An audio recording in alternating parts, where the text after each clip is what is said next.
Hello again, this is Randall Meek with the Philippines Project. I'm back again with another story. This story actually happened, I don't know, 5 years ago. I'm just guessing, I didn't look it up, but it's about a haunted hotel that we stayed at on the island of Guimaras, just outside, just across the waterway there from Iloilo. And so let's get started. Okay.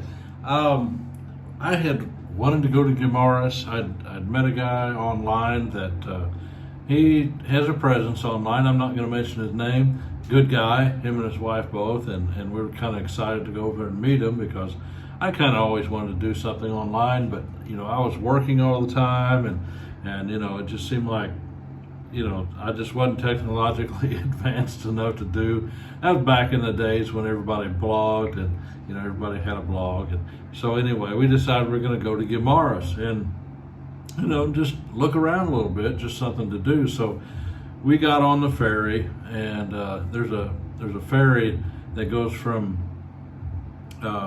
Iloilo to Guimaras. And there's actually two different points that you can take the ferry to. One is, we'd call it Jordan, but they call it Jordan, and then there's Buena Vista. And so we went and we took a short ride, about 15 minutes or less, to Jordan, or Jordan, and it was raining when we got there. It was kind of hot and humid. Big surprise, it was hot and humid. It's the Philippines, So anyway, this is one of the times, I came back and don't know yet that I really got used to the hot weather and the humid weather, but I try, and I'm learning how to adapt. So it was a hot, steamy day. It had rained and just kind of had stopped, and we're sitting there in the jeepney. And if you know anything about jeepneys, if you're the first ones on board, it's going to sit there for a while and until it fills up. And of course, it doesn't pay them to take one or two people somewhere and drop it off.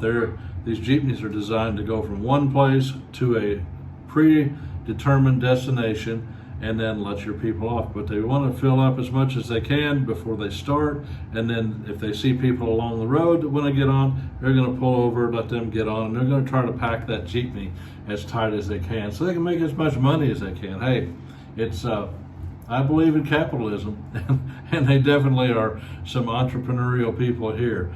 And because let's face it, there's no safety net here. There's no there's no welfare system here. Very little help can be had. So anyway, we got on the jeepney, and we're sitting there waiting, and just kind of damp, steamy weather. And finally, probably 20 minutes, I think they decided, I think they were looking at me, decide, okay, is the guy in a complete sweat, or is he just halfway soaking wet? But they waited till I was in a complete sweat, and then we took off. And again, we're kind of going to tour a little bit in Guimaras and just kind of see what the city looked like. And it's funny here in the Philippines. It doesn't matter where you go. Each town pretty much is, especially if you go from island to island, is going to appear different. They're going to have a lot of the same things, a lot of similarities. But your tricycles sometimes look different. Your jeepneys definitely look different. The ones here in Iloilo look totally different than the ones in Manila. The ones in Manila are kind of old-fashioned looking, kind of like the classic style of jeepney. The ones here, they're a little longer, a little bit more modern looking, I guess, but they're all kind of old, and they're very well used, and they're used every day. So anyway, we get on the jeepney, and we're going into town, and we're gonna.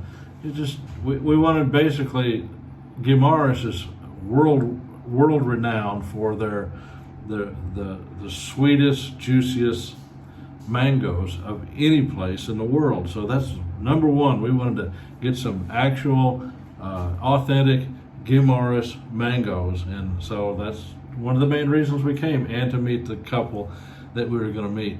So, and we had decided we're going to stay overnight somewhere. We didn't know where at the time, and we're just kind of leaving that open, and we like to do that sometimes. And sometimes it gets kind of exciting, as it did with this one. If you wait till the end of the video, or the middle of the video, you're going to find out. So anyway, we stopped, and we found a place that I don't know, we probably got a drink and maybe a little bit to eat, but they served us the mangoes, and I'm telling you what, these things, they're just a perfect shape, the perfect kind of a yellow color. You can just tell by you pick them up and you feel them, and they're just a little bit. You squeeze them just a little bit, and you can just your fingertips just kind of sink in. It's just a comfortable feeling. I mean, it's no different than almost just wrapping your hand around somebody's arm or something. It's just a nice. I don't know. It's hard to explain, but they just feel right in your hand. And so you cut those things open, and they give us a what's called a cuchara, or in America we would call it a tablespoon. When I grew up, there were tablespoons, and we had teaspoons and tablespoons, forks and knives, and we never used a tablespoon. But in the Philippines, Filipinos use tablespoons, and I call it the Swiss Army knife of the Philippines. They use tablespoons or cuchara for about everything, and you can do about anything with one once you learn, the little ins and outs. So anyway, they gave us that, and they cut the mango in half, so you get one half and you get another half, and then you get the seed in the middle, which has, it's a big flat seed, and you can't eat the seed, but there's always really good mango flesh around that seed, and you just kind of put it in your mouth, and kind of like you're eating corn on the cob or something. And my wife always says, well, I'll take that seed, or she calls it the bone. I'll take the bone, okay? And what I found out later in life, after living with her for, being married for a long time, is that actually the sweetest flesh or meat on that fruit, on that mango, is right there around the seed. So she's kind of been pulling the wool over my eyes for a while. But this experience in Guimaras, off the charts. This thing, it's just like they just opened up a sugar, container and just poured in those mangoes, and they're just sweet. You take that half, and you hold it in your hand like that, and it just lays down there, and all that fruity goodness is just staring at you, right? You take that cuchara, that tablespoon, and you just kind of dip it in, and you just pull it out. You put that whole thing in your mouth, probably 2 bites in half of one of those mangoes. And it is just the most delicious thing you probably ever put in your mouth, is that Guimaras mango. So that's why we wanted to go. And we found those, and I've been enjoying those ever since, we built a house here in Iloilo, and I've been enjoying those mangoes. I walked up and bought 2 kilos this morning at the market, and got there early, and they're going for 100 pesos per kilo, which usually they're 120.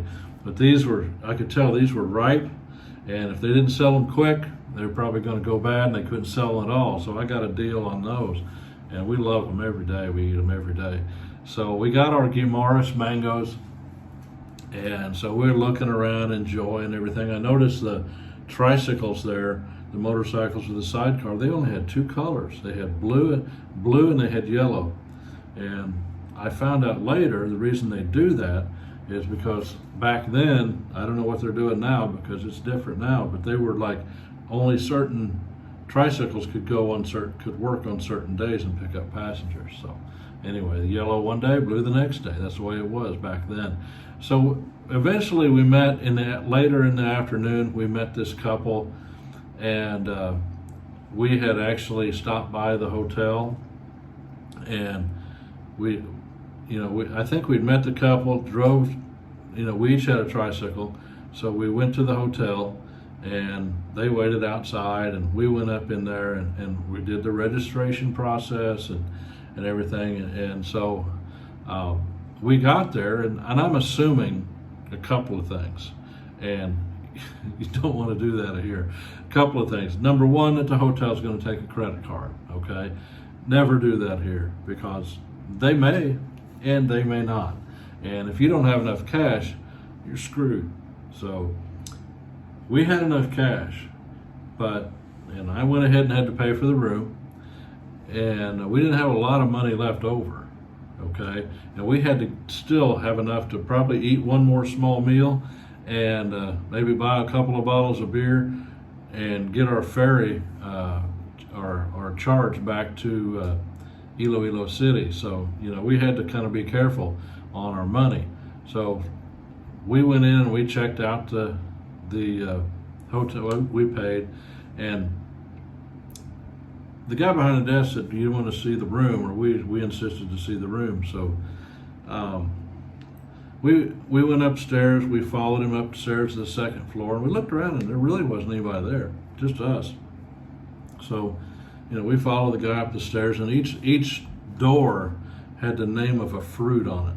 Okay, one was the mango room, one's like goyabano, one's like guava, and then I don't remember, whatever other Filipino fruit, maybe a banana room. I don't know. Might be a little bit. What would you call that? I don't know. Not a discreet thing to call it a banana room, but anyway. So yeah, we looked at some of the rooms, and the first we walked up, and they had this long railing, like a lot of rooms set on the second floor outside, and we walked down the little sidewalk there to the corner room, and the guy opens up the door, and he stops, and like, we had our momentum already. We're about ready to go into the room, and he just stops right in front of me. He goes, "Oh, hold on, I got to do something." I'm like, "Okay." So we just stood there like a couple of dummies, and we heard a little commotion back there, and I didn't really see what was going on, but it sounded a little bit chaotic. And so we asked him when he come out, and I said, "What did he say? I said, "I couldn't understand him." She said, "There was a bat in the bathroom." Like, really? A bat? Okay. Who knows, There's a bat in the bathroom. Wouldn't be a great thing to find out on your own. At least he, took the initiative and he chased the bat out of the room. Now, well, probably not that room, right? So we looked at a couple more rooms, and we settled on the mango room. We were on a mango crusade that time, I guess. So anyway, we kind of looked around. It was really kind of plain. We opened the door, and it's just concrete floor, maybe some tile. I don't know, probably some ceramic tile of some sort, old version. The walls were concrete and painted. There was kind of some little bit of stains on the wall. There was 2 queen beds in there, and they kind of, had that shape like that. And the bathroom was just basic Filipino bathroom. If you've ever been around that, it's, it was fine. It was fine. And we thought, well, we can make this work. Had an air conditioner. He turned it on. You put your hand up there. Yeah, I think it's going to be okay. So it's not a Holiday Inn Express, okay? But we're not paying Holiday Inn Express prices either. So the couple was waiting on us. So we went down, and we had just paid, right? And so we'd told the couple, well, let's just go. We'll get something to drink. We had found out that there were no. We didn't think there were any ATMs that would take Visa back then. And I don't know what year it was, 2009 we came back, I don't know. But anyway, it was like, he said, "I don't know." That my friend said, "I don't know, maybe there is." But anyway, long story short on that, he bought our dinner, which was probably, maybe 250, 300 pesos, $4 to $5. He bought we ate at this open air calendaria where they just, home cooking right there in Guimaras. So we ate, and then I think he took us a couple of places to try to, we followed him around a couple of places. And in the meantime, we're racking up tricycle charges as we're looking for an ATM. I thought, surely to God they're going to find a place you could get some money out of a Visa card. No, it was MasterCard only. It's one of those things in the Philippines, it's just unexplained, right? So we were kind of low on cash. We went back to the hotel, and I think I bought a couple of beers, maybe one, and 50 cents, basically about all it cost back then. And so we went to the room, and we kind of settled in, and it's getting later. And we came in, and I thought, well, we got there earlier, and it's probably going to be full by the time we get there, right? Still, it just had kind of there was just kind of a quiet that settled over that whole place. And there was kind of a storm coming in. And so there was a lot of cloud cover, and the winds were kind of picking up, and the trees were blowing their leaves backwards. And I don't know, it just started to get dark all of a sudden. and we're up there, and we're in this hotel all by ourselves. And I thought, wow, this is kind of interesting, you know. So, we're just kind of chilling out in the hotel, in the room, and relaxing, trying to watch a little TV. There's hardly ever anything on TV, especially back then in the Philippines, and they're not going to spring for cable or anything like that. So, you know, we're just kind of hanging out, you know, till it's time to go to bed. And, you know, we were tired, and it just really had just gotten dark. And so I thought, well, I'm going to go outside. I'm a person that loves the rain. I love it. It's one thing I love about my house. We've got this corridor that goes from the ground floor all the way to the top. And the top, the ceiling on the stair corridor is just a metal roof. And when it rains, man, sometimes it's just like a freight train. Sounds like a freight train. I love that. So I was kind of excited. I'm going to go outside and walk up and down the railing there, maybe walk downstairs and check out the grounds a little bit. But it started to rain, and I got almost down to the bottom, and it just really started pouring down rain. And I thought, I better retreat back to the top. And man, it's just blowing. And I don't think I'd ever seen it rain this hard in the Philippines before. That's something I always did want to see, but man, it really was storming at this point. So I'm walking around and I thought, well, okay, you know, I drank my beer or whatever. I'm going to go back to the room, and I'm walking and not really paying attention. There's lights, you know, as I'm walking this way, there's lights at each little doorway. And I just stopped and I looked over at this one door, and there was like 10 lizards on this door and one big gecko. Man, he was about that big. And I'm not scared of lizards or anything, but just, you know, you're walking, not paying attention. I said, dang, you know, it just kind of surprised me. And between that and the bat earlier, I was like, wow, that's a little strange. So anyway, I walk on and I get in the room, and she's pretty much, you know, chilled out, my wife, Flora, and we're just kind of settling in again and laying down, relaxing, and get time to turn off the light. And one thing about me and her, she can fall asleep in 30 seconds. And it takes me a lot longer than that. And so, and you could hear the storm outside. And then we had well, I'll tell you that in a minute. We tried to go to sleep, shut the lights off, TV off, where we thought, and then we had a blackout, okay? A blackout, and it just, all the electricity went off, the air conditioner shut down, the humidity started rolling in, and so we went around and started shutting the lights off because, and this is the way it happened, when it blacked out, of course everything goes out, so we shut off what we thought, you know, we did good enough. We didn't want it 3 a.m. and all of a sudden all the lights come on, the TV starts blaring, you know, so we're trying to shut everything off. So anyway, I'm laying there asleep, or trying to go to sleep, and it's dark and storming and everything, and for some reason I'm laying there on the bed, and there's just a sheet on the bed, that's all there is, and that's pretty common, and she's laying in the other queen bed, and she just over there is just still as she could be. She's asleep, you know. She does it all the time, 30 seconds she's out. So I'm laying there, I got my foot hanging off the bed, and I don't know, I just kind of got this weird feeling, you know, but I guess between the bats, the lizard, nobody's there in the hotel. They had locked the gates. I thought that was a little strange. They'd locked the gates. And I guess they don't want people coming on the grounds at night, you know, whatever. But I still thought it was a little strange. We're locked in. It's a big storm I'd never seen before. Had a bat in a room. We had the lizards, you know, all over the door. And now we had a blackout. And I'm just laying there. For some reason, it just started all to get to me, you know. And I'm not a superstitious person at all. But my foot was hanging off the edge of the bed. And I thought, why am I getting worried about this? What is there to be? There's nothing going to happen here in this hotel. There's no way.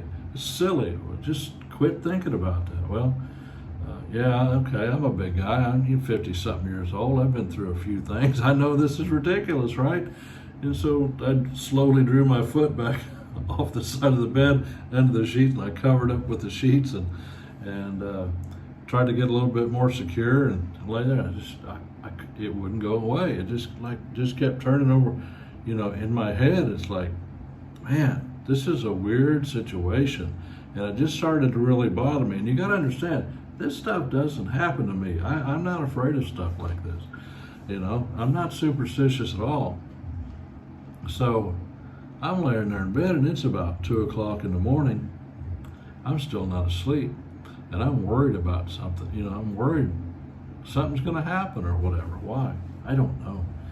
So all of a sudden, I'm just laying there, and I hear this strange noise, and I don't know if I can make it or not, but it was just like a whistle or whoo, or just a straight whistle, and it was off some undetermined location. I could hear it.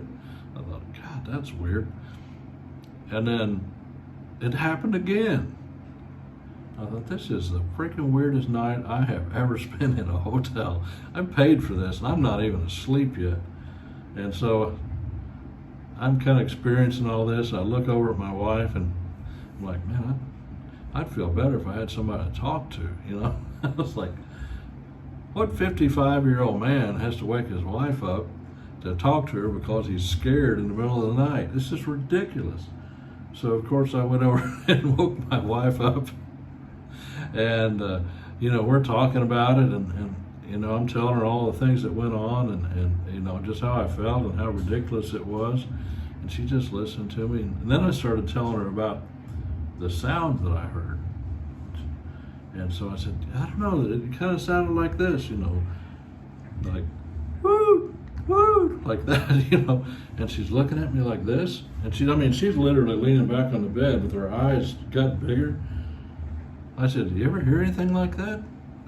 She goes, you didn't answer it, did you? I said, I don't think so. She said, because if you answer it, they will come. I'm like, what the heck? What do you mean they will come? And evidently, if you don't know a lot about the Philippines, there's a mythical creature. I'll call it a mythical creature.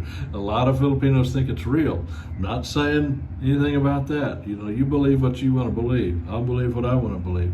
But it's a witch-like creature called an aswang, and ASWANG, the best I know how to spell it. And they're known to come and steal or kill babies at night, or there's a certain kind of a aswang that's got another name that will go on a rooftop of a pregnant woman's house. And my wife was just telling me about this because I was asking her about this story, and it supposedly takes its tongue and somehow goes down on the pregnant woman's belly and steals or eats the child or something. This is a vicious story to tell somebody. So she's leaning back and she says, you didn't answer it, did you? And I'm like, no, I don't think so, because if you answer it, they will come. Then at this point, I'm just like, this is just a lot of stuff is adding up right here, So I'm like, oh my God. So to end that part of the story, I got in bed with her and we talked, and about 3 o'clock in the morning, boom, TV starts blasting, the air conditioner turns on, some of the lights turn on that we hadn't turned off, and here we are scared again. And we literally stayed awake all night long. We could not, I'm just watching the clock thinking, I wonder when the guy at the desk is going to be there, When can we get out of here and walk down and get out of this place? We had just enough money in our pocket to get a tricycle ride to the ferry, get on the ferry and get back to Iloilo where I could get to an ATM and get some money. And it was quite an experience. Now, I got to do a huge disclaimer here. The hotel we stayed at, I'm not going to name it. I don't even know if it's still in existence. If it's closed down, I don't know. But it probably wasn't haunted. That's not what I'm saying, but I am telling you about my experience and how we felt. And Guimaras is not a place where it's haunted. You're not going to get a hotel in Guimaras and, oh my God, they got ghosts over there. No, it's not that way. Guimaras is a wonderful place. We've been there a few times since, and we're actually looking at property over there. I have no qualms about going to Guimaras whatsoever. But at least, as I like to say, we've done a lot of traveling and going to do a lot more. But just because everything doesn't go right when you travel, even if everything goes wrong, you're still going to have a good story, right? So I appreciate it if you made it 24 minutes, 25 minutes, whatever it is. I appreciate the time that you've spent. And if you haven't subscribed to the channel. I'm going to try to put as many stories up as I can, and just lifestyle type stuff and cooking type stuff. I have a great passion for the Philippines. I love it here. I started an email years ago, and it basically, my email was homesickforthephilippines, at Gmail. So anyway, that's just been a part of me for years and years. I love it here. I love the people. I love the culture. I find a lot of things funny and silly that they do, and they do too. I'm not making fun, I never would. I love the Filipino people. And so anyway, if you haven't subscribed, subscribe, like the video, share it. I mean, why not? Share it. It helps the algorithm to spread the video around, and I appreciate your help trying to grow the channel again. And so that's all for now. I'll be back with another story or a cooking video, or maybe the next time I might just go to the market and we'll buy some vegetables or something like that. You can see what that's like. Once again, have a great day.